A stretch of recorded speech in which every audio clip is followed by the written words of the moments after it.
لو في حاله يا دكتور ينفع فيها تقويم وينفع فيها فينيرز، ايه الافضل؟ بص، هي مش بتتحسب كده. خلينا ناخدها كده مثلا بنظام. لو انت عندك حاله ينفع فيها تقويم وينفع فيها فينيرز، اذا الحاله ما عندهاش ديفو في الاسنان قوي، او ما عندهاش مشكله في الاسنان قويه.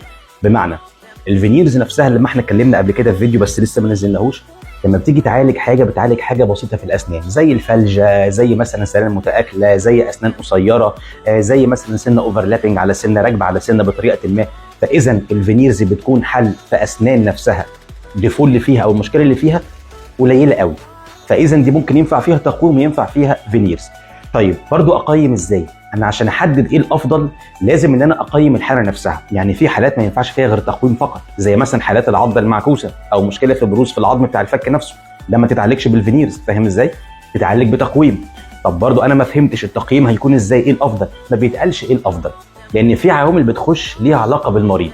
يعني ولنفرض مثلا في حاله ينفع تقويم وينفع فينيرز، طب انا ايه الاحسن؟ الاحسن هيكون اختيار المريض من ناحيه ظروفه الماديه ومن ناحيه وقته. يعني مثلا في حاله هينفع فيها تقويم، التقويم بيقعد فتره طويله وبالنسبه لتكلفته بتكون اقل من الفينيرز، وتكون اسلوب الدفع على حسب الزيارات او على مدار الزيارات. الفينيرز لا، بتاخد وقت اقل وبتكون فلوسها اكتر والدفع بيكون وقتي. فاللي هيقيدني هنا في الاسلوب في الموضوع ده هو المريض نفسه، وقته يسمح وفلوسه او الماديات تنفع ولا ما تنفعش. طالما الاثنين ينفعوا التقويم والفينيرز خلاص ما عنديش مشكله. فاذا تقييم الموضوع ده على حسب الحاله اللي هينفع فيها، زائد تدخل عامل المريض نفسه من حيث الوقت ومن حيث الظروف الماديه.